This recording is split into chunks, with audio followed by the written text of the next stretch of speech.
Today, I simply want to share with you a really open, honest heart of transparency.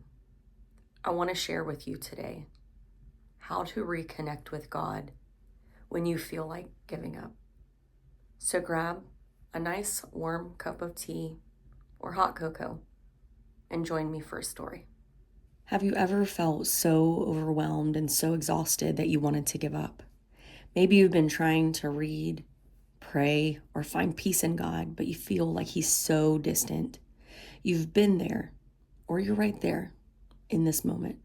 I want to share with you how to reconnect with God, even in the moments when it feels impossible. So stay with me, because at the end of this video, I'm going to give you 3 powerful steps that will transform your relationship with the Lord.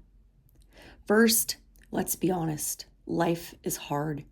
Whether you're dealing with anxiety, loss, or disappointment, or just the daily grind, it's easy to feel like God is so far away. But let me tell you something important. My sweet sister, God hasn't moved. In Hebrews 13:5, He promises, I will never leave you nor forsake you. If you're feeling distant, it is truly not because God has walked away. It's because something in your life might be blocking your connection with Him. The first step is to get honest with God. The first step is to get honest with the Lord. Sometimes we think we have to approach God with perfect prayers or just the right words. But in Psalm 34:18, it says, the Lord is close to the brokenhearted. You don't need to hide your pain or frustration. Now is the time to pour it out to Him and to tell Him how you feel. It says He already knows, but there's healing in confessing it to Him. Step 2 is to clear the clutter. This second step will transform your life. Ask yourself, what is taking up the space in your heart and your mind that truly belongs to God? Is it busyness? Is it social media? Is it fear? Is it shame? Isaiah 26:3 says, you will keep in perfect peace those whose minds are steadfast because they trust in you. Says sometimes reconnecting with God means intentionally stepping away from those things that have distracted you from making Him first place. And this will allow you to make room for Him again. Step 3, seek Him in the small moments. The third step is honestly a way to rebuild your relationship with God. It doesn't have to be dramatic. It starts with a small, consistent step. Maybe it's 5 minutes of prayer before you even get up off the bed in the morning, or reading one psalm a day. Jeremiah 29:13 says, you will seek me and find me when you seek me with your whole heart. Sis, start right where you are. Trust that God will meet you in that special secret place. I know what it's like to feel like giving up. I have been there so many times.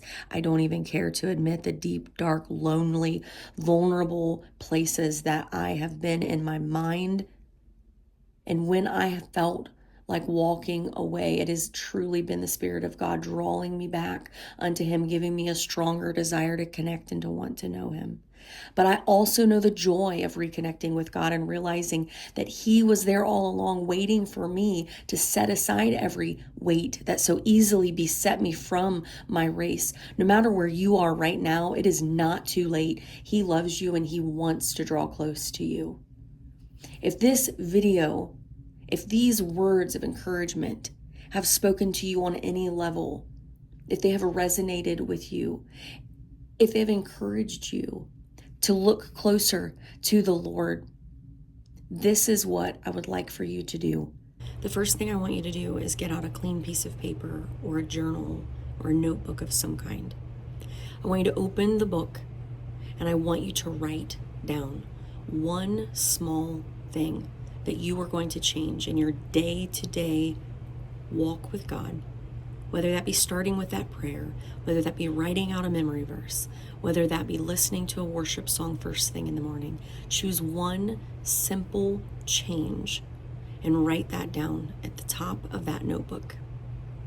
The next thing I want you to do is to number that paper 1 through 30, or however many days are in the month that you are facing in this moment.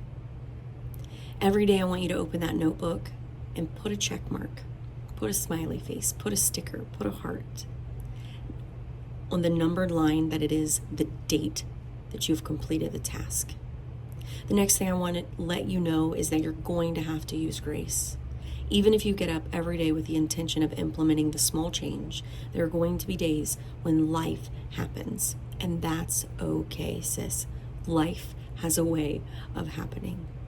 The next thing I want you to do is to make a solid commitment between you and the Lord to get up every day and renew your mind. Renew your mind and make an active choice every day to serve Him, to put Him first. And the third and final step is I want you to walk in a spirit of gratitude. I want you to look around and I want you to find something to be thankful for every single day. Whether that's one thing, whether that's a list of 20 or 30 things, whatever that looks like for you, but maintain your focus and your intentionality on the things that you are grateful for, and watch the Lord allow these simple, powerful steps to revolutionize, transform, and reconnect you with the Lord today. Come back tomorrow for some more information, some more tips to allow you to grow closer to God.